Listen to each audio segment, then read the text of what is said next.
Miguel es tan ingenuo que se lo va a creer sin dudar. Eso le escribió ella a su amante. Pero no sabía que yo ya tenía en mis manos la prueba médica que la destruiría. Todo empezó de la forma más inesperada. Mi esposa lloró y me abrazó con fuerza diciendo, vamos a ser padres, mi amor. Llevábamos 7 años sin poder tener hijos. Y durante ese tiempo, ella se hizo todas las ecografías en una clínica privada, siempre sin mí. Un día, el doctor me llamó, señor, usted ha sido infértil durante los últimos 5 años. ¿Quién? ¿Le dijo que su esposa está esperando un hijo suyo? Mi nombre es Miguel Ángel Soto Vargas. Tengo 52 años y he trabajado como ingeniero civil durante casi 3 décadas. Durante exactamente 23 años y 4 meses, creí tener un matrimonio sólido con Beatriz Herrera Acosta, una maestra de historia en una preparatoria pública en las afueras de la Ciudad de México. Nos conocimos en 1990 y 9 en la boda de un amigo en común. Ella tenía 25 y yo 29. Nos casamos 2 años después en una ceremonia íntima con apenas 40 invitados. Los primeros 16 años fueron exactamente lo que cualquiera llamaría felices. Trabajábamos duro, viajábamos 2 veces al año, cenábamos fuera los viernes, íbamos al cine los domingos. Beatriz era cariñosa, atenta.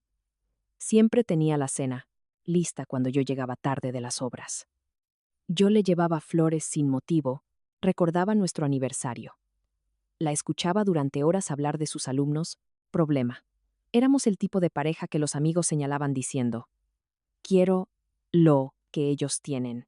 La única mancha en nuestra vida perfecta era la ausencia de hijos. Empezamos a intentarlo seriamente en 2017, cuando ella tenía 39. Al principio fue relajado, natural, sin presiones. Pero mes tras mes, año tras año, la prueba negativa comenzó a pesarnos. Beatriz lloraba cada vez que le llegaba el período. Yo la abrazaba, diciéndole que teníamos tiempo, que aún éramos jóvenes, que sucedería cuando tuviera que suceder.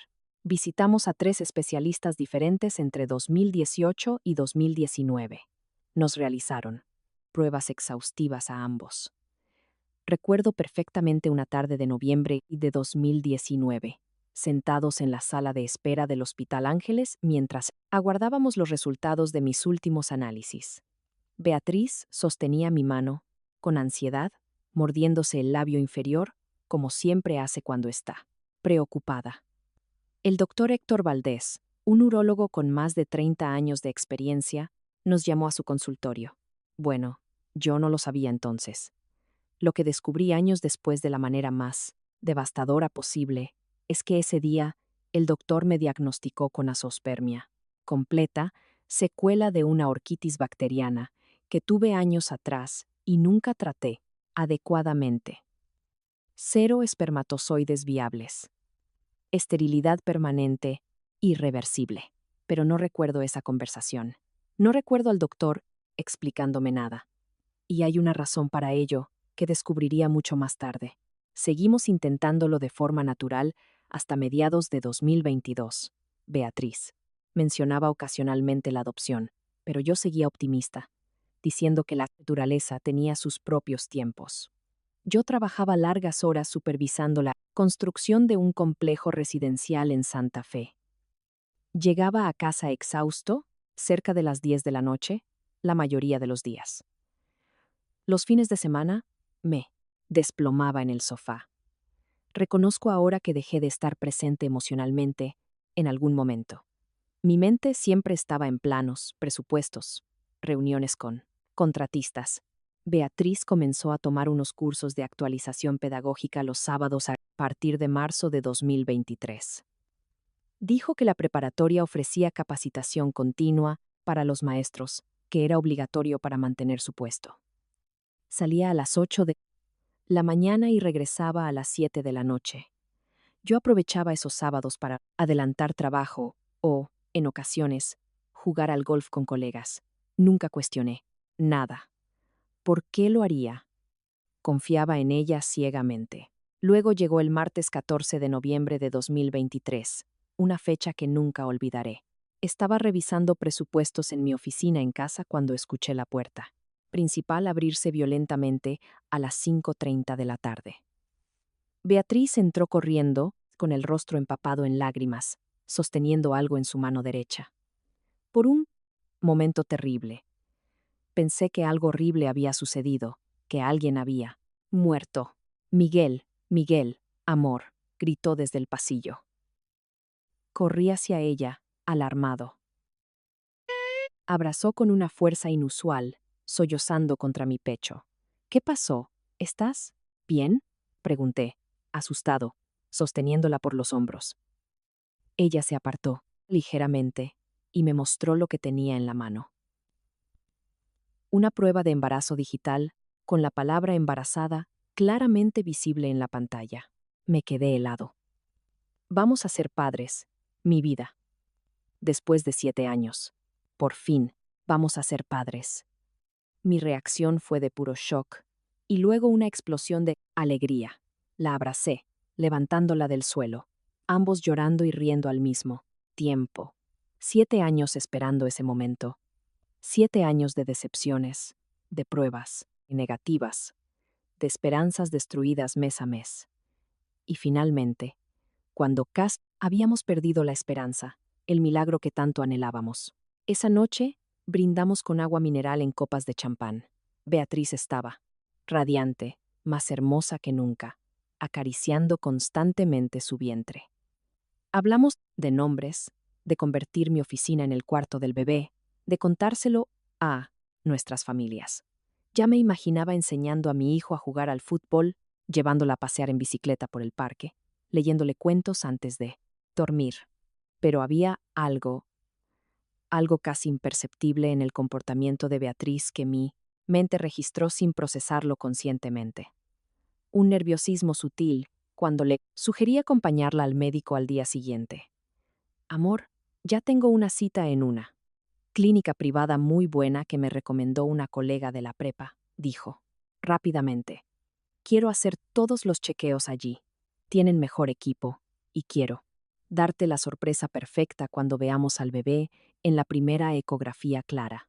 Déjame organizarlo todo. Insistió tanto que acepté, pensando que era su forma de controlar la situación, después de años, de no tener control sobre su fertilidad. Pero esa urgencia, esa necesidad de mantenerme alejado de los chequeos médicos, debería haberme alertado. En ese momento, solo vi a una mujer emocionada, queriendo sorprender a su esposo. No vi lo que realmente era. Una mujer desesperada, protegiendo una mentira que estaba a punto de explotar en nuestras caras de la manera más devastadora imaginable. 3 semanas pasaron en una nube de felicidad ilusoria. Beatriz iba sola a sus citas en la clínica privada todos los martes y jueves por la tarde. Siempre. Volvía con sonrisas y actualizaciones. El bebé está perfecto, amor. El doctor dice que todo va muy bien. Ya mide casi 2 centímetros. Yo absorbía cada palabra como si fueran gotas de agua en el desierto después de años de sequía emocional. Mi celular sonó un miércoles, 6 de diciembre, a las 11:40 de la mañana, mientras revisaba planos estructurales en la obra de Santa Fe, un número desconocido de la Ciudad de México. Normalmente, no contestaba llamadas no identificadas, pero algo me hizo deslizar el dedo por la pantalla. Señor Miguel Ángel Soto.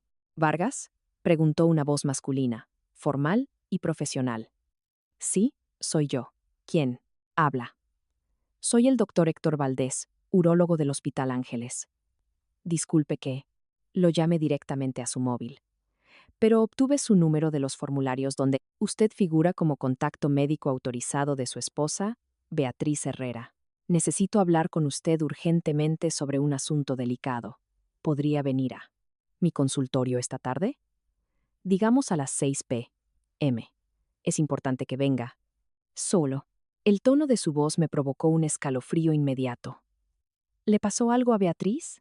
¿Algo con el embarazo? Pregunté, sintiendo un pánico instantáneo. Hubo una pausa larga e incómoda. Señor Soto, prefiero no hablar de esto por teléfono. Por favor, venga esta tarde. Es extremadamente importante.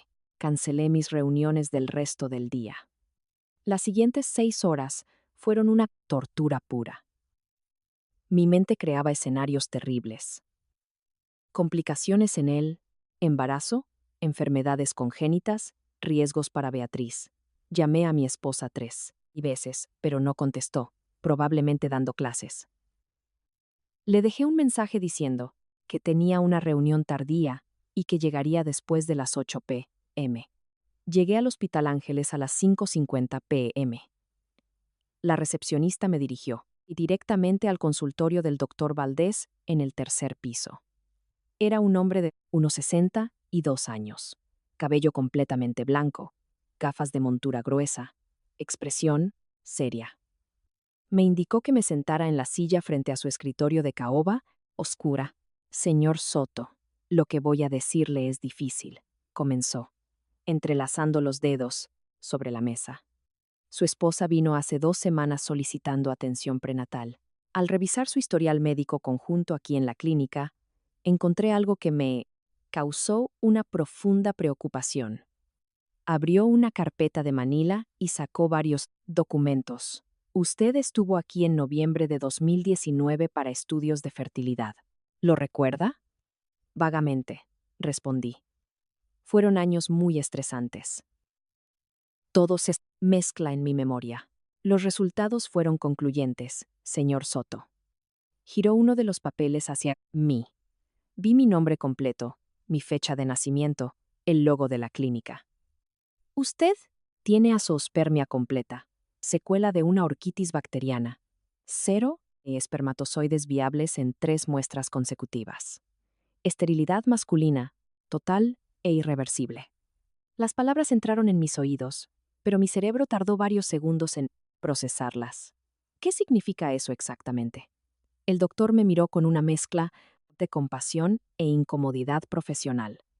Significa que usted es biológicamente incapaz de embarazar a una mujer desde hace al menos 5 años, posiblemente más. Es médicamente imposible que su esposa esté embarazada de un hijo suyo. El consultorio empezó a dar vueltas. Sentí una náusea violenta subir por mi garganta. Debe haber un error. Los laboratorios cometen errores. Quizás mezclaron mis muestras con las de otro paciente. Personalmente, revisé los 3 análisis. Todos tienen su nombre, su número de identificación, sus datos biométricos. No hay error posible. Sacó otros documentos. Además, aquí están las ecografías de seguimiento que le hicimos en enero y marzo de 2020, que confirman una atrofia testicular bilateral severa. Las imágenes son inequívocas. Pero entonces, ¿por qué no me lo dijeron en ese momento? ¿Por qué no recuerdo que me explicaran esto? El doctor Valdés suspiró pesadamente. Esa es, precisamente, la razón de mi llamada. Revisé las notas de mi colega que los atendió entonces, el doctor Álvaro, quien se jubiló el año pasado. En sus notas, menciona que programó una cita para darles los resultados a ambos, pero solo asistió su esposa. Ella vino sola, escuchó el diagnóstico completo, firmó el acuse de recibo de los documentos y solicitó específicamente que no se le mencionara nada a usted, porque ella lo manejaría con delicadeza en casa. Mi colega, ingenuamente, accedió, pensando que ella quería protegerlo del impacto emocional. La habitación se cerró a mi alrededor. Espere, está diciendo que Beatriz sabía hace 4 años que yo era estéril y nunca me lo dijo. Exactamente, y ahora está embarazada, lo que plantea una pregunta obvia y devastadora.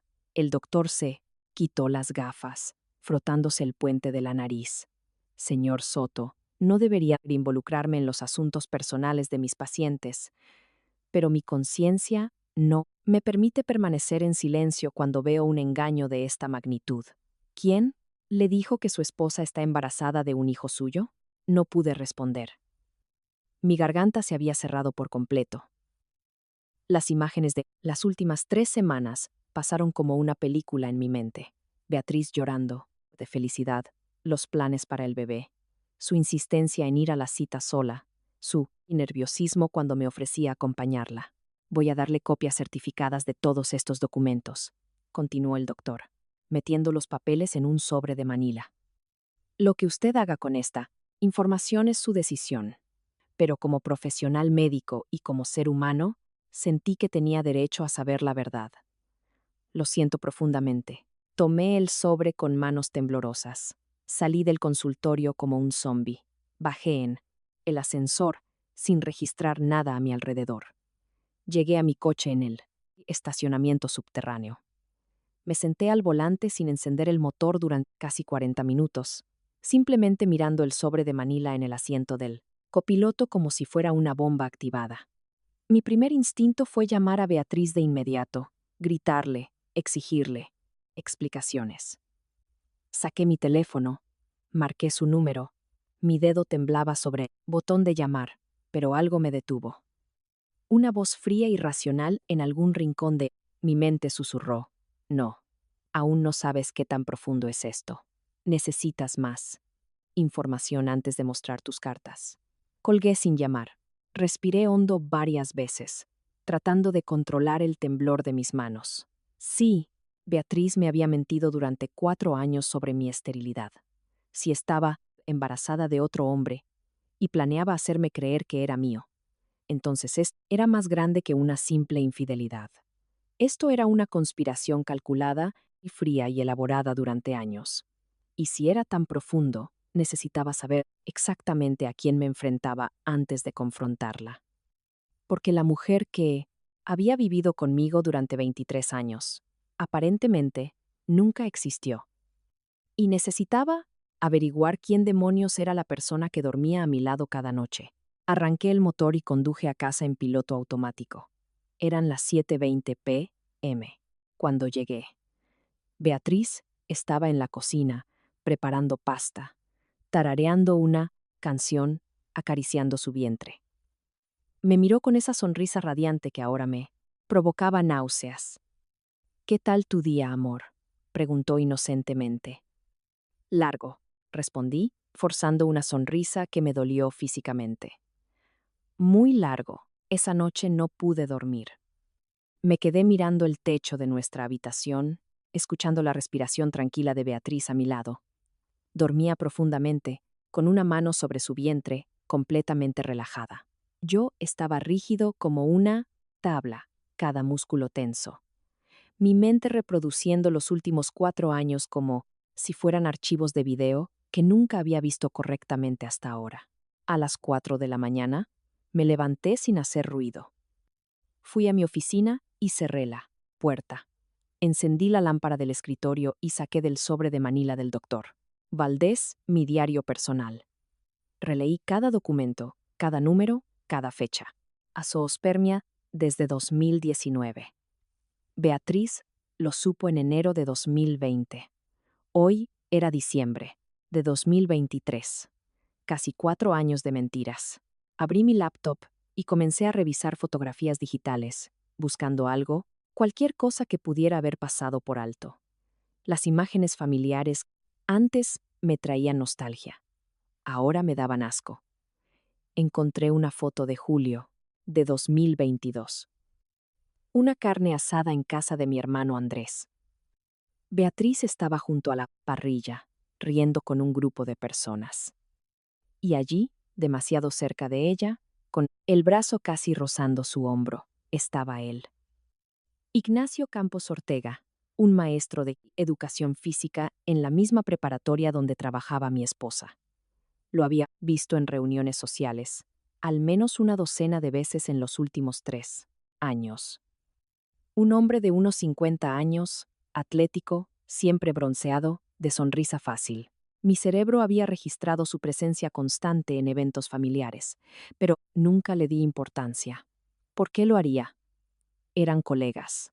Era natural que se llevaran bien. Pero ahora, mirando esa foto con otros ojos, vi cosas que antes había ignorado.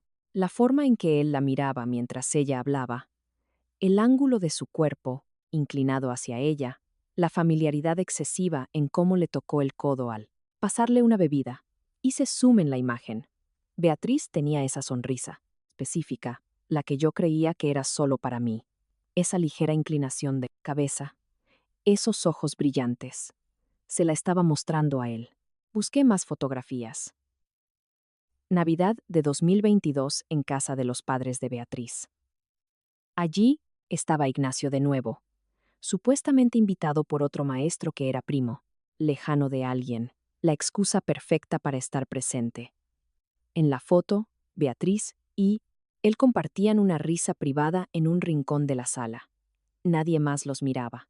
Yo estaba al otro lado de la habitación hablando con mi suegro de política, completamente ajeno. Cerré la laptop, sintiendo que la bilis me subía por la garganta. Necesitaba aire. Salí al balcón en pijama a pesar del frío de diciembre. La ciudad de México dormía bajo luces tenues en edificios lejanos. Respiré hondo varias y veces, tratando de controlar la rabia que crecía en mi pecho como un incendio. Los cursos pedagógicos de los sábados comenzaron en marzo de 2023.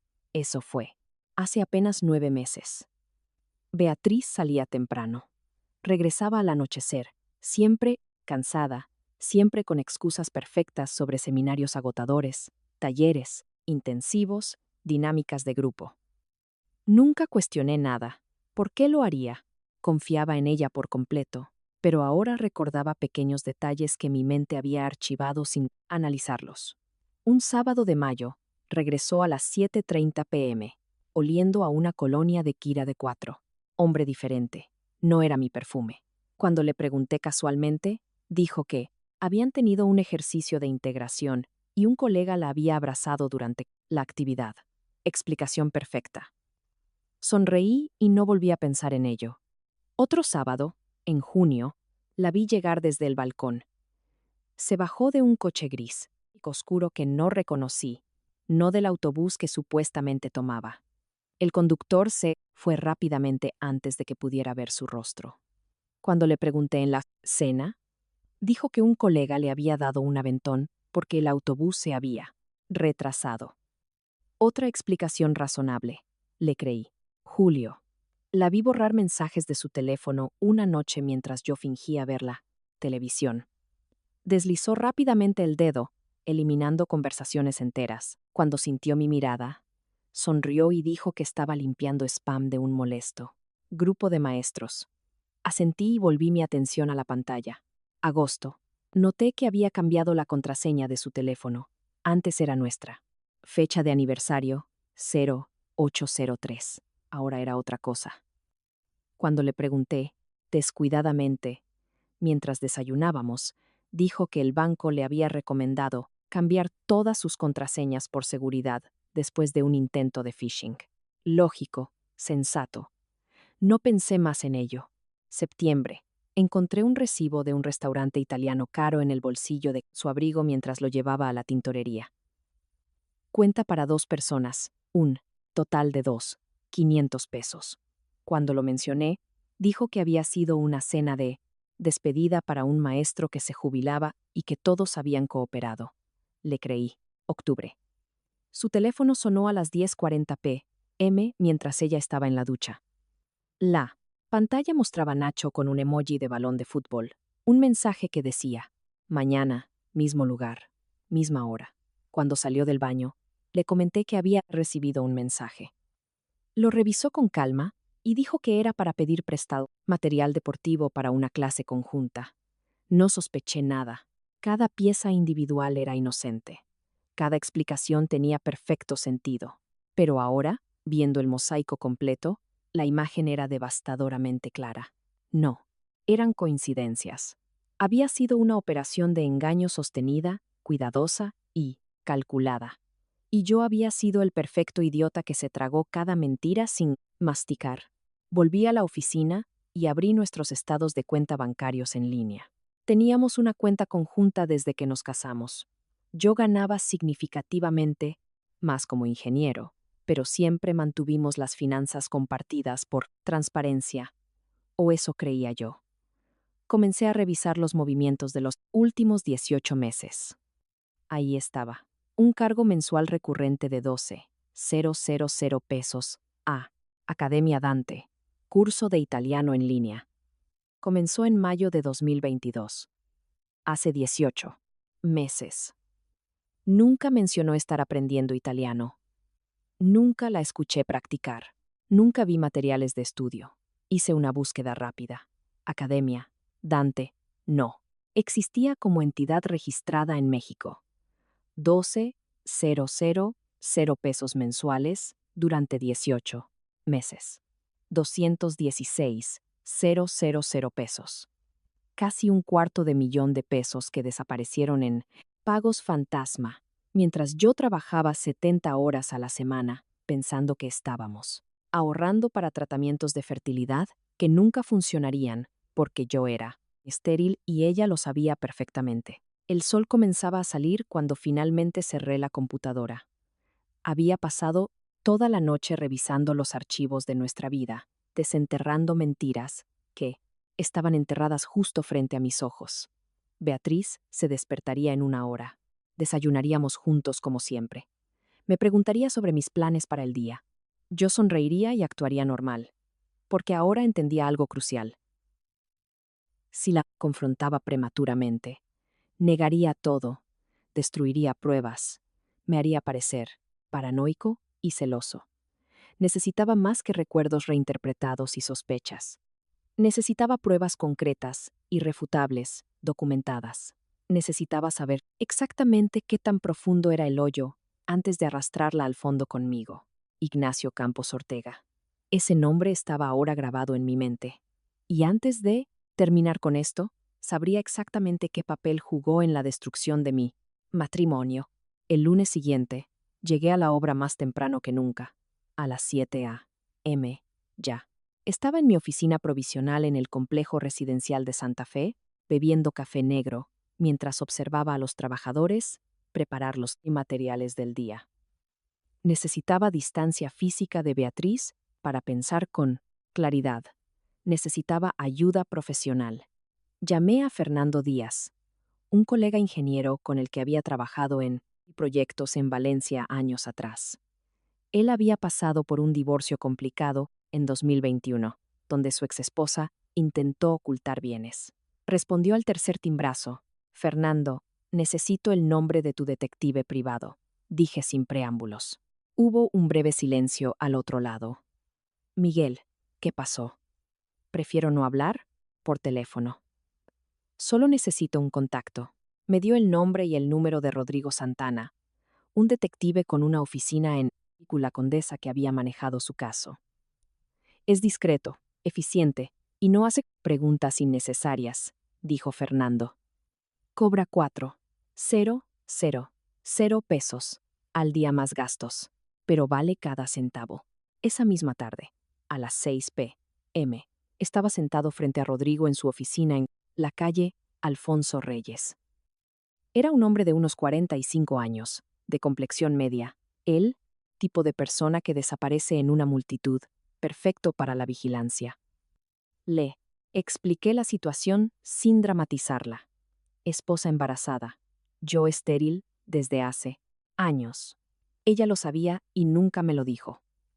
El principal sospechoso era un colega suyo llamado Ignacio Campos Ortega. Le mostré fotos de ambos, la dirección de la preparatoria, donde trabajaban, horarios aproximados. Necesito pruebas, fotográficas de infidelidad, documentación de encuentros, seguimiento de movimientos, dije con firmeza. Todo legal, todo admisible, en un tribunal, sí se llega a eso. Rodrigo tomó notas en una tableta sin levantar la vista. Tarifa estándar más un adelanto para gastos de gasolina y equipo. Un mínimo de 1 semana de vigilancia intensiva. Si hay algo, lo encontraré. Si no hay nada, te lo diré honestamente y te ahorraré dinero. Le pagué 60,000 pesos en efectivo como anticipo.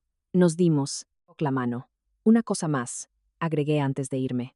Mi esposa es inteligente.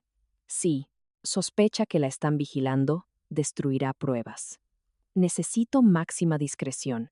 Señor Soto, llevo 15 años en este negocio. Nadie sabe que existo hasta que entrego el sobre con las fotos. Durante los siguientes 20 días, viví una doble vida perfectamente calibrada. En casa era el esposo atento y emocionado por el embarazo. Preguntaba por las citas médicas de Beatriz. Escuchaba sus planes para decorar el cuarto del bebé. Acariciaba su vientre antes de dormir, sintiendo una repulsión interna mientras sonreía externamente. Ella no notó nada diferente. Siempre he sido bueno controlando mis emociones en situaciones de alta presión. Las negociaciones difíciles con los contratistas me habían entrenado para esto. Rodrigo me enviaba informes diarios por correo electrónico encriptado desde una cuenta anónima. El primer día confirmó identidades y rutinas básicas. El segundo día localizó el vehículo de Ignacio, un VW Jetta gris metálico, cuya matrícula anoté mentalmente. El tercer día lo siguió desde la preparatoria hasta una cafetería en Coyoacán, donde tomaron café durante 1 hora y media, sentados muy juntos, las manos rozándose sobre la mesa. Al quinto día cayó la bomba. Rodrigo envió un mensaje corto. Confirmado, apartamento privado, enviando coordenadas. Una dirección en la calle Ámsterdam, en La Condesa. Un edificio antiguo sin portero. Tercer piso. Ignacio llegó. Primero a las 3:30 p.m. Beatriz llegó exactamente a las 4 p.m. el sábado que, supuestamente, tenía un curso pedagógico. Entraron juntos. Salieron a las 7:10 p.m. Ella se peinaba el cabello. Él se ajustaba la camisa.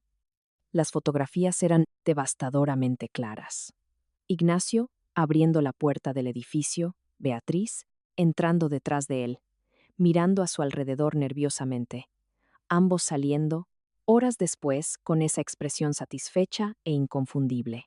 Rodrigo incluso había capturado el momento en que Ignacio se inclinó para darle un beso rápido, en los labios antes de que se separaran en direcciones opuestas. Esto se repite todos los sábados desde que comencé la vigilancia, escribió Rodrigo en su informe. Patrón consistente, mismo lugar, mismas horas. El nivel de comodidad indica una relación establecida, no una aventura nueva. Guardé las fotos en una carpeta encriptada en mi laptop. Aún no era suficiente. Necesitaba más contexto, más profundidad. Necesitaba saber exactamente qué habían planeado. Esa noche, mientras Beatriz dormía profundamente a las 2 a.m., tomé su celular de la mesita de noche. Lo dejaba cargando con el volumen alto por si la llamaban de la preparatoria. Conocía su nuevo patrón de desbloqueo porque la observé discretamente durante días. Una forma de L invertida comenzando desde la esquina superior derecha. Contuve la respiración. Funcionó. Fui directamente a WhatsApp. Las conversaciones recientes eran mundanas. Él. Grupo de maestros, mensajes con su madre, chat con amigas. Pero noté que faltaba algo. No había ninguna conversación con nadie llamado Ignacio, Nacho o alguna variación. Imposible si se veían todas las semanas, lo que significaba que eliminaba sistemáticamente esos chats. Tomé fotos de la pantalla con mi propio teléfono mostrando las conversaciones existentes como prueba de acceso. Luego busqué en la galería de fotos. Había un álbum oculto en una carpeta, llamada Trabajo no borrar. Dentro, encontré selfies de ella, y él, en ese apartamento, en la cama, semidesnudos, sonriendo. Fechas en los metadatos. Mayo, junio, julio de 2023. Meses de evidencia fotográfica que guardaba como trofeos. Fotografié cada imagen con mi teléfono, las manos temblando de rabia contenida. Luego volví a poner todo exactamente como estaba y coloqué su teléfono de nuevo, en la mesita de noche. Salí de la habitación sin hacer ruido y me encerré en el baño. Vomité todo lo que tenía en el estómago. Al día siguiente, contacté a un técnico forense que Rodrigo me recomendó. Su nombre era Alberto Ruiz, un especialista en recuperación de datos digitales. Le expliqué que necesitaba recuperar mensajes borrados del teléfono de mi esposa. Me dio un software específico e instrucciones detalladas. Necesitarás acceso físico al dispositivo durante al menos 30 minutos sin interrupciones, explicó Alberto. El programa extrae datos eliminados de la memoria caché y residual. Es legal siempre que el dispositivo esté bajo un contrato familiar compartido, que es su caso. Esperé otra semana hasta que Beatriz tuvo una reunión pedagógica después de clases. Me dijo que llegaría a las 10 p.m. Salí temprano de la obra. Llegué a casa a las 6:30 p.m. Ella había dejado su teléfono cargando en la habitación. Llevó su viejo teléfono de emergencia a la reunión. Conecté su smartphone a mi laptop y ejecuté el programa. La barra de progreso avanzaba lentamente mientras yo daba vueltas por la oficina, sudando frío. 38 minutos después, el programa completó la extracción. Desconecté todo. Devolví el teléfono a su lugar exacto.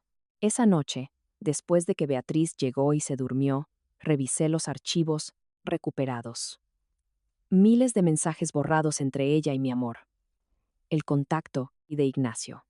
Conversaciones que se remontaban a abril de 2022, casi 2 años, comunicación constante. Leí durante horas. Cada mensaje era una puñalada, pero uno en particular me heló la sangre. Fechado el 9 de noviembre de 2023. 5 días antes de que me dijera que estaba embarazada. Ya está, mi amor. La prueba salió positiva. Hoy le voy a decir que es suyo. Miguel es tan ingenuo que se lo va a creer sin dudar. Llevamos años intentando tener hijos. Esto lo atará a mí, para siempre. Seguí leyendo los mensajes recuperados hasta el amanecer. No podía parar. Era como ver un accidente de coche en cámara lenta, sabiendo que no podía hacer nada para detenerlo porque ya había sucedido. Cada conversación revelaba capas más profundas de traición que no había imaginado posibles. Encontré un intercambio de mensajes fechado el 30 de agosto de 2022. Beatriz escribió: Hoy encontré algo en el cajón de tu escritorio mientras buscaba unas facturas. Unos análisis médicos viejos del Hospital Ángeles. Dice que eres estéril desde hace años. ¿Por qué nunca me lo dijiste? Mi corazón dejó de latir por un segundo completo. Ella encontró mis resultados médicos hace más de un año. Los guardaba en una carpeta con documentos importantes. Nunca pensé que los buscaría. La respuesta que nunca escribí, porque nunca supe de esos resultados ahora, existía solo en los mensajes borrados de otra persona. Pero lo peor vino después, en un mensaje de Ignacio respondiendo: Amor, esto es terrible para ti, pero quizás es una oportunidad para nosotros. Si te embarazas de mí, podemos hacerle creer que es suyo. Él nunca sabrá la diferencia. Estarías protegida económicamente y podríamos seguir viéndonos sin presión. Beatriz tardó 2 días en responder a esa sugerencia monstruosa. Finalmente, escribió: es peligroso. ¿Y si pide una prueba de paternidad eventualmente? Él nunca tendrá razones para hacerlo, a menos que tú se las des. Ignacio respondió: llevan años intentando tener hijos con él. Todo el mundo lo sabe. Será el milagro que ambos esperaban. Además, tú controlas la información. Puedes llevarlo a los médicos que tú elijas, mostrarles solo lo que tú quieras. Hubo una semana de silencio en las conversaciones recuperadas. Luego, un mensaje de Beatriz el 14 de septiembre.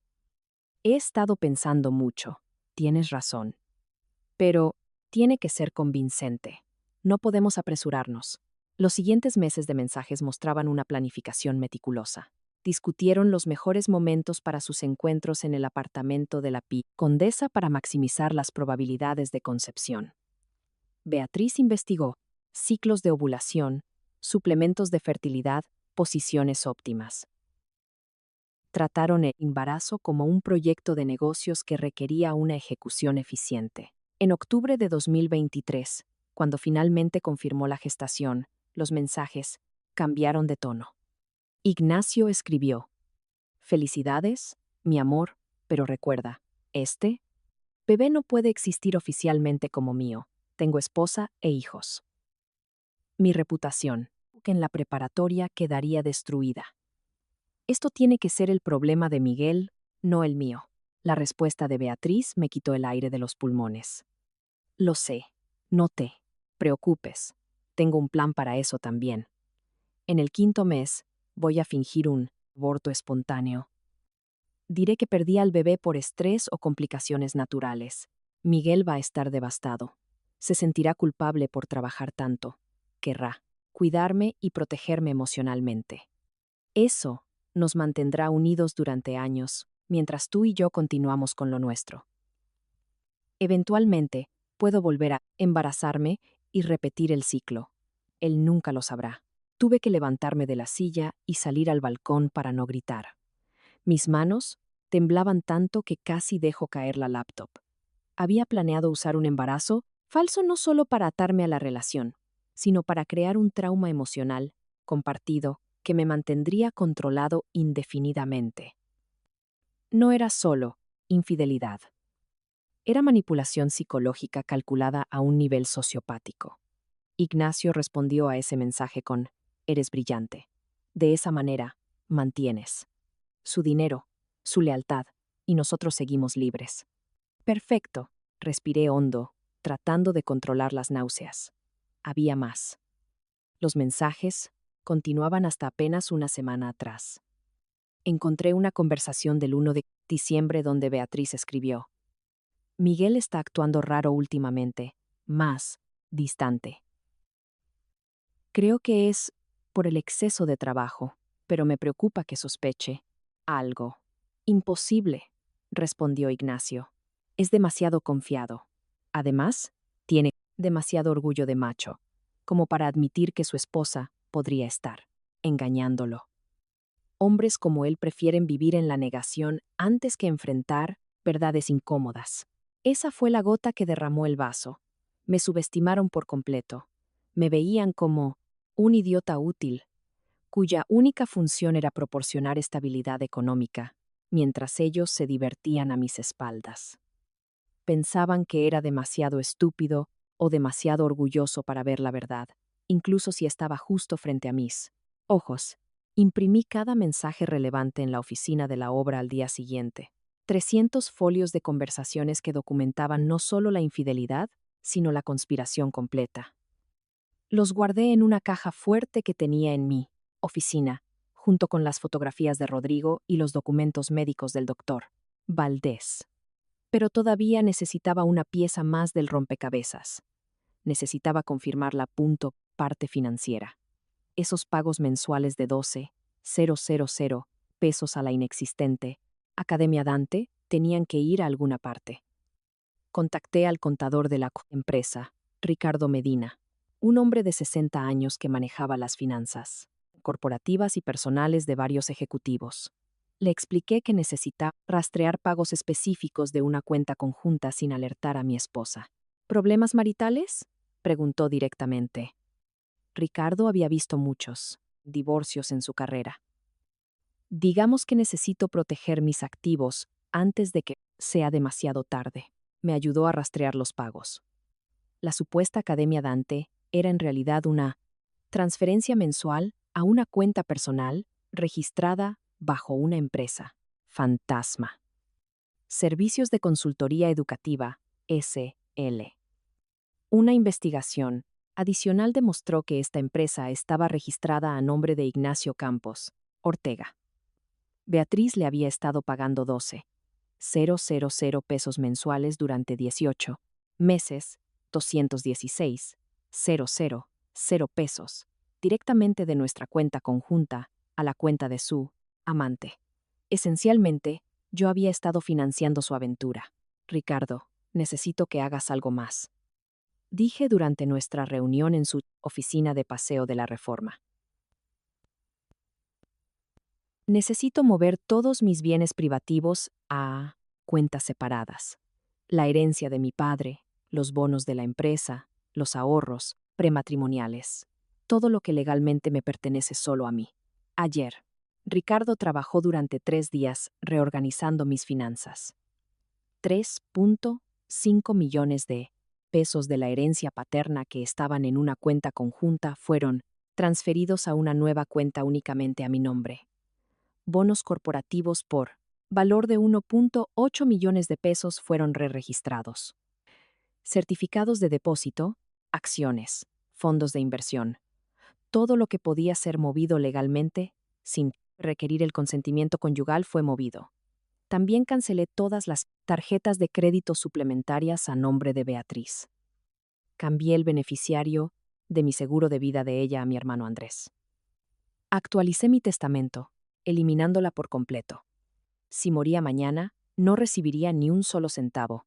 Hice todo esto sin que ella notara nada porque las operaciones fueron electrónicas y silenciosas. Todavía tenía acceso a la cuenta corriente conjunta que usábamos para los gastos diarios, pero los activos significativos estaban ahora fuera de su alcance. El 28 de diciembre, exactamente 23 días después de la llamada del doctor Valdés, tenía todo lo que necesitaba. Pruebas fotográficas de la infidelidad, documentación médica de mi esterilidad que ella conocía desde hacía años, mensajes recuperados que mostraban la conspiración completa, pruebas de transferencias financieras, activos protegidos. Ahora solo necesitaba el escenario perfecto para la confrontación final. El 30 de diciembre, llamé a Gonzalo Ramos Delgado, un abogado especializado en derecho familiar que Ricardo me había recomendado. Su bufete estaba en Paseo de La Reforma, un moderno edificio de cristal y acero. Llegué a las 9 a.m. con un maletín negro que contenía todas las pruebas que había recopilado durante el último mes. Gonzalo era un hombre de 58 años. Traje gris impecable, cabello plateado, peinado hacia atrás. Tenía fama de ser implacable pero ético. Exactamente lo que necesitaba. Señor Soto, Fernando Díaz me insinuó que su caso era delicado, dijo, estrechando mi mano con firmeza. Pero delicado puede significar muchas cosas. ¿Por qué no me dice exactamente qué tenemos aquí? Vacié el contenido del maletín sobre su escritorio. Documentos médicos que probaban mi esterilidad. Fotografías de Beatriz e Ignacio, entrando y saliendo del apartamento. Impresiones de los mensajes recuperados que detallaban el plan del embarazo falso y el aborto simulado. Estados de cuenta que mostraban las transferencias a la empresa fantasma de Ignacio. Todo organizado, cronológicamente en carpetas etiquetadas.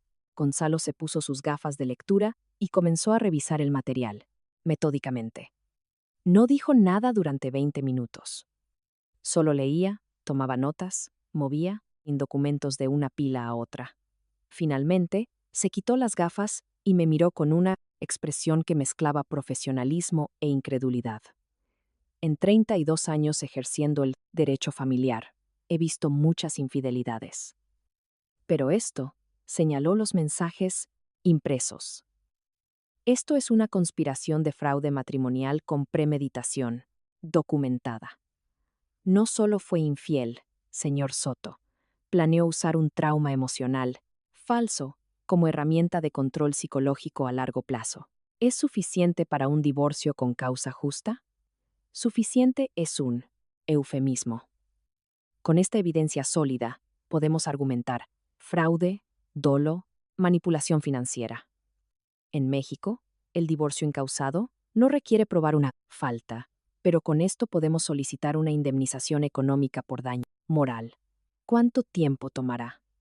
Con pruebas tan sólidas, y si ella no se opone agresivamente, de 4 a 5 meses desde la presentación de la demanda hasta la sentencia final.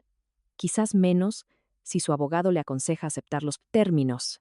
Quiero que empiece a preparar todo de inmediato, pero no puede presentar nada hasta que yo le dé la señal. Gonzalo asintió, comprensivo. Planeo confrontarla. Primero de una manera muy específica. Necesito que usted esté presente cuando suceda, junto con un notario y otro abogado neutral como testigo. Una confrontación pública, en cierto sentido. Quiero que sea irrefutable, presenciada, documentada sin posibilidad de negación posterior o manipulación. Nahachiva. Pasamos las siguientes 3 horas estructurando la estrategia legal. Gonzalo redactaría una demanda de divorcio completa, incluyendo todas las pruebas como anexos. Prepararíamos un acuerdo de liquidación de bienes favorable para mí, basado en el engaño probado. Solicitaríamos que ella pagara una indemnización compensatoria de 190,000 pesos por fraude emocional probado, una cantidad calculada para ser significativa, pero no tan alta que un juez la considerara excesivamente punitiva. El apartamento en Polanco de 7.5 millones de pesos. ¿Cuándo lo adquirió? Preguntó Gonzalo, revisando las escrituras. En marzo de 2018, 2 años antes de casarnos. Está únicamente a mi nombre, herencia parcial de mi padre. Entonces, es un bien privativo, no de la sociedad conyugal. Ella no tiene derecho legal sobre él. Eso simplifica considerablemente las cosas. También revisamos cada activo: muebles, vehículos, cuentas de ahorro. El coche era de 2020. Técnicamente, un bien de la sociedad conyugal, pero de valor modesto. Podía quedárselo. Los muebles se dividirían equitativamente. Lo importante era proteger el apartamento y los activos financieros significativos que ya había movido. Una pregunta incómoda, señor Soto, dijo Gonzalo, cerrando su laptop. ¿Está realmente embarazada o eso también es parte de la mentira? Está embarazada. Las fechas coinciden con sus encuentros con Ignacio. Pero no es mi hijo biológico. Los mensajes lo confirman. ¿Y planea incluirlo a él en acciones legales? Él tendrá sus propias consecuencias. Pero mi enfoque principal es Beatriz. Ella fue quien me engañó durante años. Él fue solo el instrumento. Salí del bufete de Gonzalo a la 1 p.m. con un plan completamente inestructurado. El siguiente paso era preparar el escenario para la confrontación. Necesitaba un lugar neutral, semipúblico, donde no pudiera hacer una escena dramática o escapar fácilmente. Un restaurante elegante era perfecto. Reservé una mesa privada en el restaurante Alabastro para el 9 de enero. Un miércoles, tranquilo después de las vacaciones de Navidad. Un salón separado con capacidad para 8 personas. Un ambiente refinado donde gritar o llorar sería socialmente inaceptable. Le dije al gerente que era una cena de negocios importante y que necesitaba absoluta privacidad. Durante esos días, mantuve la fachada en casa con precisión quirúrgica. Fue año nuevo, una época de celebraciones familiares. Pasamos la víspera de Año Nuevo con mis padres en Valle de Bravo. Beatriz estuvo radiante toda la noche, presumiendo su embarazo a los parientes, aceptando felicitaciones, planeando futuros cumpleaños familiares con el bebé. Yo sonreí, asentí, brindé por el paro futuro. En la cena, mi madre me abrazó emocionada. Finalmente vas a ser padre, Miguel. Sabía que sucedería cuando tuviera que suceder. Sí, mamá, respondí, sintiendo veneno en cada palabra. Todo sucede a su debido tiempo. El 2 de enero, Beatriz y yo cenamos solos en casa. Preparó cordero asado. Mi plato favorito. Pusimos música suave, hablamos de nombres para el bebé.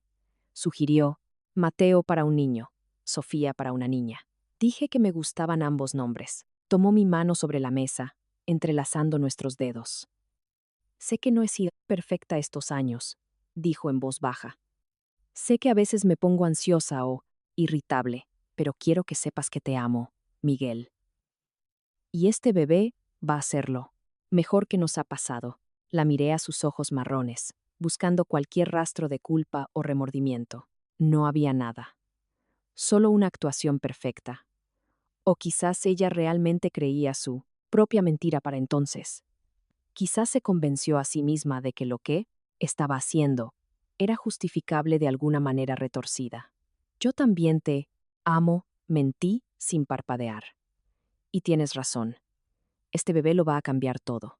La noche del 8 de enero, le dije que había reservado una cena especial para el día siguiente. Una celebración del embarazo, expliqué. Un lugar elegante, solo nosotros dos. Quería que fuera una noche memorable. Ella sonrió encantada. Restaurante Alabastro. Siempre he querido ir allí. ¿Cómo conseguiste una reservación? Suelen estar llenos con meses de antelación. Contactos, dije. Simplemente. Ponte tu vestido azul. El que te compré para nuestro aniversario. Quiero que te veas espectacular. Esa noche, mientras ella dormía, revisé todos los documentos en la caja fuerte de mi oficina por última vez. Todo estaba listo. Gonzalo vendría con Marta Silva, una abogada neutral que actuaría como testigo imparcial. Antonio Ferrer, un notario público certificado, documentaría oficialmente todo. Rodrigo Santana contactaría a Ignacio bajo un pretexto falso para traerlo al restaurante 30 minutos después de que empezáramos. Mañana, la vida de Beatriz colapsaría por completo, y yo estaría allí, tranquilo y controlado, viendo cómo el castillo de mentiras que había construido sobre los cimientos de mi confianza destruida se desmoronaba. El 9 de enero amaneció con un cielo despejado sobre la Ciudad de México. Una temperatura de 8 grados. El sol de invierno brillando sobre el asfalto mojado, y por la lluvia nocturna. Un día perfecto para destruir una vida construida sobre mentiras. Me vestí con un traje oscuro, camisa blanca, corbata azul marino, el mismo atuendo que usaba para presentaciones importantes con inversionistas. Necesitaba proyectar un control absoluto. Beatriz pasó 2 horas preparándose, probándose 3 vestidos diferentes antes de decidirse por el azul que le había sugerido. Se maquilló cuidadosamente, se rizó el cabello, se puso los pendientes de perlas que le regalé en nuestro 10º aniversario. ¿Cómo me veo?, preguntó, girando frente al espejo del dormitorio. Perfecta, respondí. Y era verdad, se veía hermosa. Lo que hacía. Todo esto infinitamente más doloroso y, simultáneamente, más satisfactorio. Llegamos al restaurante Alabastro exactamente a las 8 p.m., un edificio histórico cerca de la fuente de Cibeles, fachada de piedra del siglo XIX, interior renovado con elegancia moderna. El maitre nos condujo por una escalera de mármol hasta un salón privado en el segundo piso. Beatriz caminaba delante de mí, comentando emocionada la decoración, las lámparas de cristal, el servicio. Impecable. Abrió la puerta del salón, esperando una mesa romántica para 2. Se congeló por completo cuando vio a 3 personas ya sentadas esperando. Gonzalo Ramos está a la izquierda, traje gris, maletín de cuero sobre la mesa. Marta Silva, una abogada de unos 45 años con un traje sastre negro, estaba frente a él. Antonio Ferrer, el notario con barba gris y gafas redondas, ocupaba la cabecera de la mesa con una laptop abierta y una grabadora digital visible. Miguel, ¿qué es esto? Beatriz se volvió hacia mí, la confusión mezclada con la alarma creciendo en su rostro. ¿Quiénes son estas personas? Por favor, siéntate, dije con voz tranquila, señalando la silla vacía a mi lado. Te prometo que todo se explicará. ¿Entender? Dijiste que era una cena especial. ¿Por qué hay abogados aquí? Es algo de trabajo, Beatriz. Siéntate. Esta vez, mi tono no admitía discusión. Obedeció lentamente, poniendo su bolso en el respaldo de la silla, mirando a su alrededor como un animal acorralado en busca de una salida. Gonzalo habló. Primero, su voz profesional y neutral. Señora Herrera, mi nombre es Gonzalo Ramos Delgado, abogado especializado en derecho familiar. Ella es Marta Silva, una colega que actúa como testigo imparcial. Y él es Antonio Ferrer, un notario, público certificado. Estamos aquí esta noche porque su esposo ha solicitado una reunión formal para discutir asuntos serios relacionados con su matrimonio. Todo lo que se diga será grabado y certificado legalmente. El color desapareció del rostro de Beatriz. ¿Matrimonio? ¿De qué están hablando? Miguel, ¿qué es todo esto? Abrí el maletín que había traído y saqué la primera carpeta. Dentro estaban los documentos médicos del doctor Héctor Valdés. Los coloqué sobre la mesa frente a ella. Estos son los resultados de los análisis de fertilidad realizados en noviembre de 2019 en el Hospital Ángeles. Comencé, manteniendo un tono uniforme, casi clínico. Como puedes ver, confirman azospermia completa, esterilidad masculina total e irreversible. Fechados hace 5 años. Beatriz tomó los papeles con manos temblorosas. Sus ojos escanearon las líneas, las cifras, los sellos oficiales. Yo no sabía. ¿Eso sería verdad? Interrumpí suavemente, excepto por esto. Saqué una segunda carpeta. Un acuse de recibo firmado por ti en enero de 2020, donde confirmas haber recibido una copia completa de estos resultados. El doctor Álvaro, que se jubiló el año pasado, documentó que viniste sola a recibir el diagnóstico y solicitaste, específicamente, que no se me mencionara, porque tú lo manejarías con delicadeza. En casa. Abrió la boca, pero no salieron palabras, solo un sonido ahogado, una respiración acelerada. Durante 4 años, continué, mi voz permaneciendo, firme aunque sentía un temblor interno. Supiste que era biológicamente incapaz de embarazarte. 4 años en los que seguimos intentando tener hijos, mientras tú sabías perfectamente que era imposible. Miguel, puedo explicarlo, comenzó. Pero Gonzalo levantó la mano cortésmente. Señora Herrera, le sugiero que escuche todo antes de responder. Hay más. Saqué una tercera carpeta. Fotografías a color de 20x25 centímetros. Beatriz, entrando al edificio de la calle Ámsterdam. Beatriz saliendo horas después con Ignacio. Ignacio besándola rápidamente en los labios en la esquina. Fechas, estampadas en cada imagen. Octubre, noviembre, diciembre de 2023. Miró las fotos como si fueran serpientes venenosas. Esto no es lo que parece. Abrí una cuarta carpeta, la más gruesa. Entonces quizás puedas explicar estos mensajes de WhatsApp, recuperados entre tú e Ignacio Campos Ortega. Conversaciones eliminadas sistemáticamente de tu teléfono durante los últimos 2 años. Empecé a leer en voz alta, lentamente, dejando que cada palabra cayera como un martillo sobre un yunque. Ya está, mi amor. La prueba salió, positiva. Hoy le voy a decir que es suyo. Miguel es tan ingenuo que se lo va a creer sin dudar. Llevamos años intentando tener hijos. Esto lo atará a mí para siempre. Beatriz comenzó a llorar, las lágrimas corriendo sobre el maquillaje, cuidadosamente aplicado. No, por favor. Seguí leyendo, impasible. En el 5.º mes, voy a fingir un aborto espontáneo. Diré que perdí al bebé por estrés o complicaciones naturales. Miguel va a estar devastado. Se sentirá culpable por trabajar tanto. Querrá cuidarme y protegerme emocionalmente.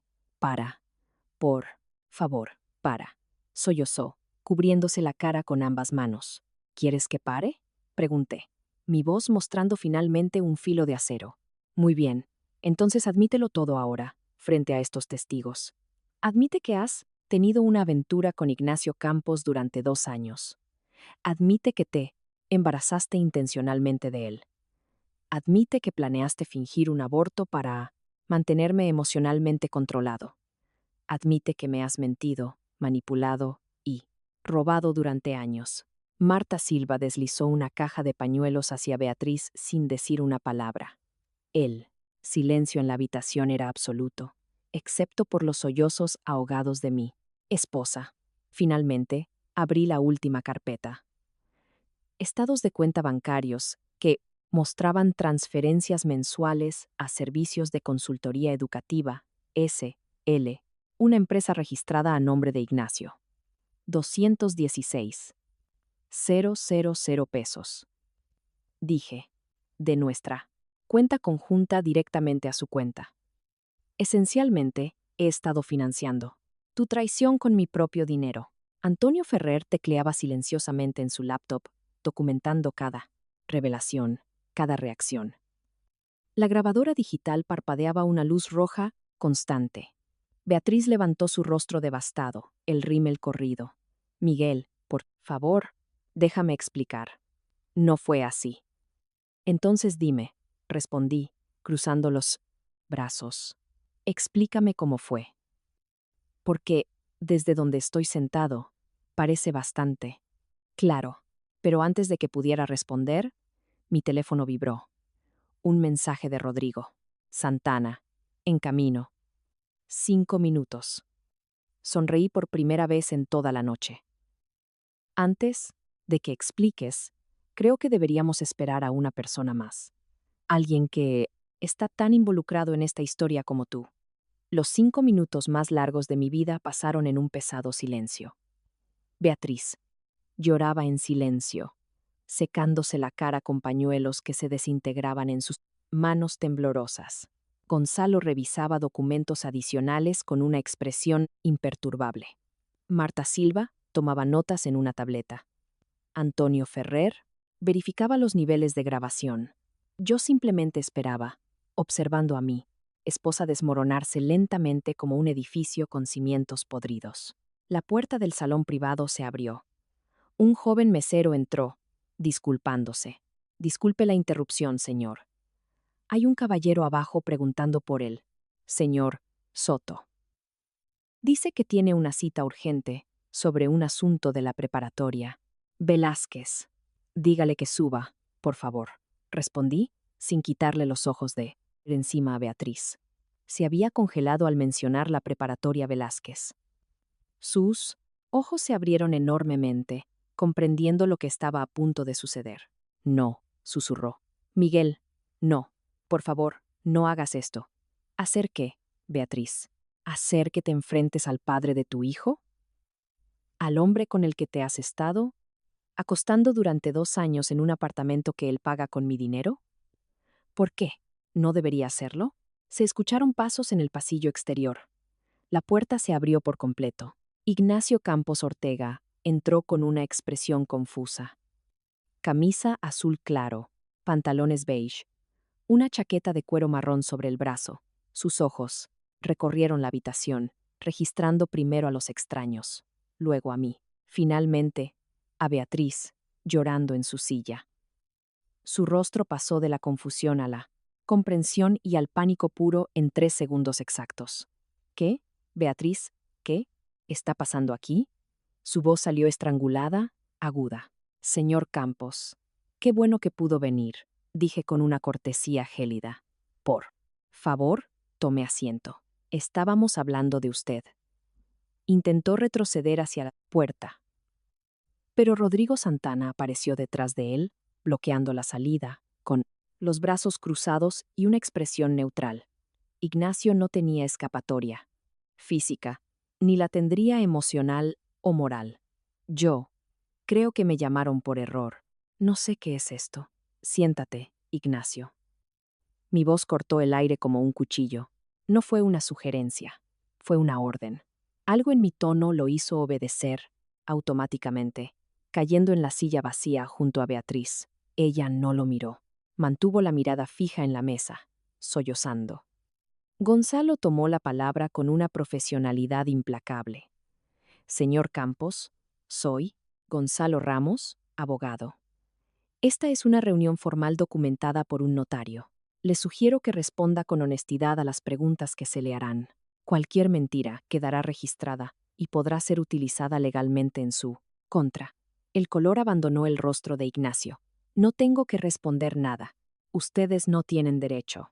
Tienes razón, interrumpí, extendiendo nuevas fotografías sobre la mesa. Fotos de él y Beatriz en el apartamento, entrando juntos, besándose, saliendo, ajustándose la ropa. No tienes que responder nada. Las imágenes hablan por sí solas. Pero tengo curiosidad por algo. ¿Cuándo pensabas contarle a tu esposa sobre tu hijo? Ignacio abrió y cerró la boca como un pez fuera del agua. Yo, nosotros. Ese no es. Ese no es tu hijo. Saqué una impresión del mensaje donde Beatriz confirmaba el embarazo. Porque aquí tu novia dice claramente que está embarazada de ti. ¿O tienes tantas amantes que no recuerdas cuál quedó? Embarazada. Cállate. Explotó finalmente, golpeando la mesa con la palma abierta. Los vasos de agua temblaron. Tú no sabes nada. Trabajabas todo el tiempo. La dejaba sola. Necesitaba atención. Ah, así que es mi culpa. dije con una calma venenosa. Trabajar 70 horas a la semana para mantener una casa, pagar una hipoteca, cubrir los gastos de tratamientos de fertilidad inútiles. Todo eso justifica que te acuestes con mi esposa durante 2 años y la embaraces intencionalmente. No fue intencional, gritó Ignacio, perdiendo completamente el control. Fue un accidente. Ella dijo que estaba tomando pastillas. Beatriz finalmente levantó la cabeza, mirándolo con absoluto horror. ¿Qué acabas de decir? Vaya, dije con una sonrisa fría. Parece que tu cómplice acaba de contradecir tu historia, Beatriz, porque según los mensajes que leí, el embarazo fue meticulosamente planeado. Calculaste la ovulación, tomaste suplementos, coordinaste encuentros específicos para maximizar las probabilidades de concepción. Ignacio se volvió hacia Beatriz, viéndola realmente por primera vez. Tú planeaste esto. Me usaste para embarazarte intencionalmente. Dijiste que querías estar conmigo. Dijiste que me amabas. Sollozó ella. Necesitaba asegurarme de que no me dejarías. Tengo esposa. Tengo 2 hijos. Nunca. Dije que dejaría a mi familia. Ignacio se levantó bruscamente, derribando su silla hacia atrás. Esto era solo diversión. No era serio. ¿Cómo pudiste pensar? ¿Diversión? La voz de Beatriz subió una octava completa. 2 años de mensajes diarios, de planes juntos, de decirme que era especial. Todo era. ¿Solo diversión? Sí, obviamente. Ignacio caminaba en círculos como un animal enjaulado. Tú estás casada. Yo estoy casado. ¿Qué pensabas que pasaría? Observé el espectáculo con una fascinación morbosa. Se estaban destruyendo, mutuamente, sin que yo tuviera que hacer nada más. Antonio Ferrer grababa cada palabra, cada acusación, cada admisión involuntaria. Material perfecto para futuros procedimientos legales. Marta Silva habló por primera vez, su voz tranquila y clínica. Para el registro oficial, ambos han admitido frente a testigos certificados haber mantenido una relación extramarital durante aproximadamente 2 años, que resultó en un embarazo. ¿Es eso correcto? Ninguno de los dos respondió. No era necesario. Sus rostros lo decían todo. Yo tengo una pregunta más, dije, levantándome lentamente. Me acerqué a Ignacio, hasta quedar a 30 centímetros de su cara. Podía oler su colonia barata, ver el sudor formándose en su frente. Los 216,000 pesos que Beatriz te transfirió durante 18 meses de nuestra cuenta conjunta. ¿En qué los gastaste? ¿Pagaste el apartamento donde la metías? ¿Regalos? ¿Cenas románticas? Ignacio no, respondió. Pero su silencio fue una admisión suficiente. Entiendo, dije, volviendo a mi asiento. Así que no solo me robaste a mi esposa, sino que también me hiciste pagar por el privilegio de ser el cornudo. Miguel, por favor. Beatriz extendió su mano hacia mí sobre la mesa. Podemos arreglar esto. Podemos ir a terapia. Puedo abortar. Podemos empezar de nuevo. Por favor, mi amor. Aparté mi mano como si su contacto quemara. No me llames. Mi amor. Perdiste ese derecho el día que decidiste convertir nuestro matrimonio en una farsa elaborada para tu beneficio económico y emocional. Ignacio ya estaba retrocediendo hacia la puerta. Tengo que irme. Esto no tiene nada que ver conmigo. Es problema de ustedes.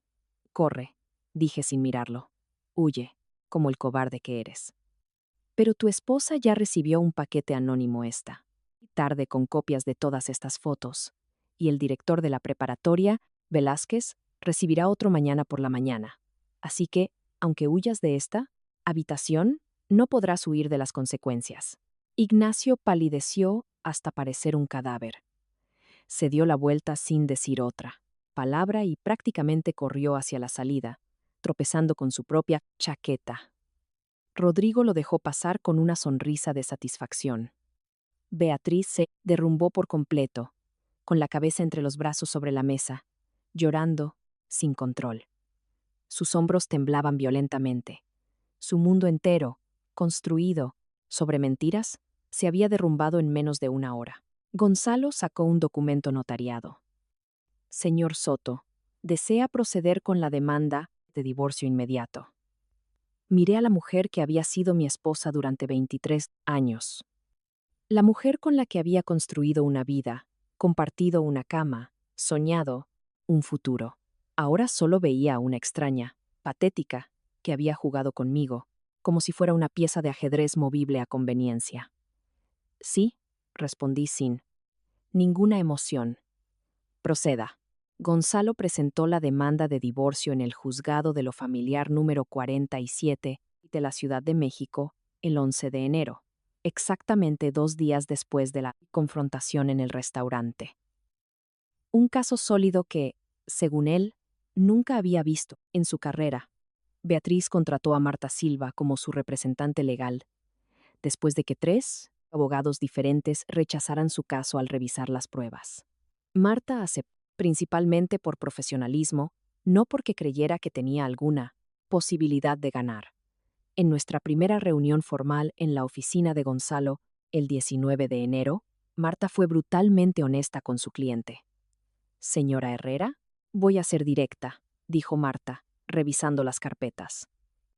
No tiene una defensa legal viable. La evidencia es irrefutable. La grabación notariada de la confrontación incluye admisiones explícitas, tanto suyas como del señor Campos. Mi consejo profesional es que acepte los términos propuestos y evite un juicio prolongado, que solo aumentará los costos legales sin cambiar el resultado final. Beatriz, sentada, pálida y demacrada, apenas asintió. Los términos eran claros y no negociables. Yo conservaba el apartamento de 7.5 millones de pesos en Polanco, ya que era un bien privativo adquirido antes del matrimonio con herencia paterna. El coche Seat León de 2020, valorado en 230.000 pesos, sería suyo. La cuenta de ahorros conjunta con 450.000 pesos dividiría 50 sobre 50. Pero ella tenía que pagarme una indemnización de 190.000 pesos por fraude emocional probado. Básicamente, recibiría 225.000 pesos de la división de ahorros. Pagaría 190.000 de multa, quedándose con 35.000 pesos netos, más el vehículo. No quiero arruinarla por completo, le dije a Gonzalo. Solo quiero una justicia proporcional. El proceso avanzó con una velocidad inusual. La primera audiencia preliminar fue el 3 de febrero. La jueza Carmen Beltrán revisó la documentación durante 15 minutos antes de hablar.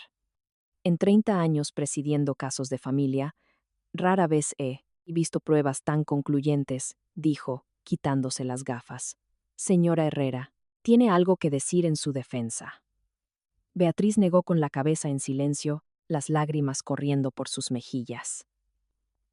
La jueza declaró admisible el divorcio por infidelidad probada y fraude matrimonial. Nuestro matrimonio de 23 años se disolvería oficialmente en 3 meses, pero las consecuencias no fueron solo legales. El paquete anónimo que envié a la esposa de Ignacio, Claudia Núñez, una maestra de matemáticas, provocó que ella solicitara la separación inmediata. Contrató a un abogado especializado en litigios hostiles que destruyó financieramente a Ignacio. Claudia obtuvo la custodia principal de sus 2 hijos. Ignacio fue reducido a visitas cada 15 días, bajo supervisión. Además, tenía que pagar una pensión alimenticia de casi la mitad de su salario. El director de la preparatoria Velázquez recibió su paquete anónimo el 10 de enero. Beatriz fue llamada a una reunión con la dirección. Le ofrecieron la opción de renunciar voluntariamente o enfrentar una investigación administrativa completa que terminaría en despido por causa justa. Firmó su renuncia el 24 de enero. Ignacio corrió una suerte similar, pero peor. Los padres de los alumnos iniciaron una petición formal exigiendo su destitución. Fue suspendido con una investigación en curso que probablemente terminaría en despido. Yo continué trabajando normalmente. El trabajo era un refugio perfecto. El 5 de mayo se ratificó oficialmente el decreto de divorcio. En la notaría, firmamos los documentos finales sin mirarnos. Estaba visiblemente embarazada, casi 6 meses. Salí de allí sintiendo una extraña mezcla de alivio y vacío. La justicia se había cumplido plenamente. Ella había perdido su matrimonio, su trabajo, su estabilidad económica, su reputación. Yo había recuperado mi dignidad y mi libertad. 3 semanas después, me ofrecieron un puesto de director de proyectos en Monterrey. Un aumento salarial considerable y un apartamento de empresa, incluido. Acepté sin pensarlo. Necesitaba distancia geográfica, una separación física completa. El 27 de mayo, empaqué mi vida en cajas de cartón. Puse el apartamento de Polanco en alquiler, generando un ingreso pasivo. Monterrey me recibió con un cielo azul y una brisa seca. El apartamento estaba en San Pedro Garza García, un 10º piso, con un amplio balcón, con vistas al Cerro de la Silla. Un edificio moderno, vecinos que no conocían mi historia. Aquí era simplemente Miguel Soto, un ingeniero transferido. Nadie sabía de Beatriz, de Ignacio, del embarazo que no era mío. Cambié mi número de teléfono, pero ella encontró formas de contactarme. El 10 de junio, un correo electrónico. Miguel, por favor, necesito hablar contigo.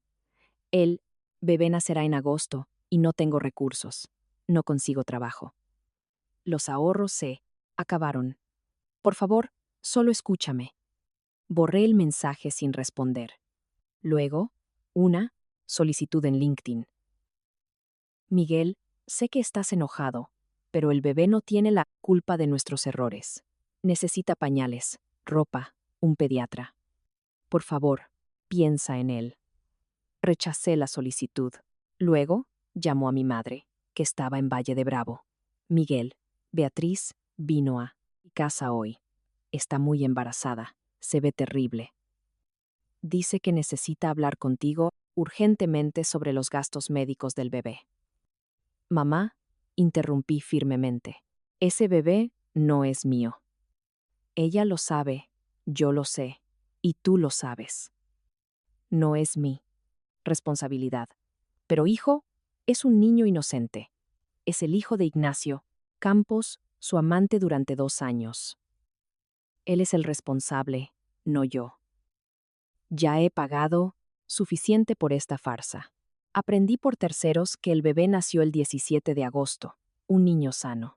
Beatriz lo llamó Mateo, el nombre que habíamos discutido meses atrás cuando yo todavía creía la mentira.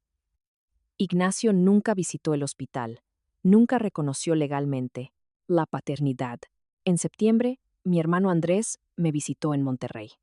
Vi a Beatriz hace 2 semanas en un Soriana. Me dijo en la cena. Está trabajando como cajera, salario mínimo. Vive en un pequeño estudio en la colonia Doctores. Apenas le alcanza para sobrevivir. El bebé estaba con ella en una carriola de segunda mano. Se ve cansada, envejecida. No es la mujer que conociste. No mostré ninguna reacción externa, aunque algo se retorció en mi pecho. Solo quería que supieras, continuó Andrés, que tu decisión de no ayudarla tiene consecuencias reales y permanentes. No te estoy juzgando, solo informando. Esa noche, despierto hasta las 4 de la mañana, pensé en Beatriz empujando una carriola por los pasillos de un supermercado, en Mateo, un niño inocente. Nunca pidió nacer en estas circunstancias. Pensé en la justicia versus la compasión. Pero al amanecer, mi decisión se mantuvo inquebrantable. Ella tomó sus decisiones. Yo tomé las mías. Y ahora, ambos vivimos con las consecuencias. Han pasado 18 meses desde aquella noche en el restaurante Alabastro. Estoy sentado en mi balcón de Monterrey, con un café negro enfriándose sobre la mesa. La vida ha cambiado. Compré el apartamento en el que vivo. La empresa me ascendió a director regional. He hecho nuevas amistades. No estoy listo para confiar en nadie por completo todavía. Y quizás nunca lo esté. Las noticias sobre Beatriz llegan esporádicamente. Sigue trabajando como cajera en Soriana. Vive en el mismo apartamento de una habitación. Mateo tiene ahora 13 meses. Ella lo cuida completamente sola. Ignacio nunca asumió la paternidad. Se mudó a Querétaro, donde su reputación quedó permanentemente arruinada. ¿Siento satisfacción sabiendo todo esto? Es complicado. No experimento un placer sádico al ver su sufrimiento. Pero sí creo que se hizo justicia. Ella tomó indecisiones conscientes y calculadas. Ahora vive esas consecuencias. Lo que me persigue a veces son los 23 años invertidos en una relación construida sobre cimientos falsos. ¿Fue algo real o fue parte de su actuación? Esa es la verdadera cicatriz. Algunos podrían llamarme cruel por no ayudar a Mateo. Dirían que el niño es inocente. Y tienen razón. Él es inocente. Pero su existencia fue planeada como una herramienta de manipulación en mi contra. No pedí ese papel. Y no tengo ninguna obligación moral de sacrificar mi recuperación emocional por la caridad hacia el hijo de mi exesposa y su amante. Entre ellos dos crearon esta situación. Entre ellos dos deben resolverla. Yo ya he pagado suficiente. El sol ha salido por completo. Termino mi café frío y me preparo para un intenso día de trabajo. Una vida productiva y ocupada que elegí construir sobre las ruinas de la anterior. Mi padre me lo dijo cuando le conté todo. Hijo, la mejor venganza es vivir bien. Significa vivir con la dignidad intacta. Tenía razón. Beatriz me quitó años, dinero, confianza, pero no me quitó la dignidad. La recuperé yo mismo cuando decidí confrontarla con la verdad. Y esa dignidad recuperada vale más que cualquier falsa felicidad construida sobre engaños. Ahora quiero saber tu opinión. ¿Habrías elegido la confrontación pública como yo o habrías manejado la situación de una forma más privada? Déjame tu respuesta en los comentarios. Y no olvides suscribirte para más historias como esta.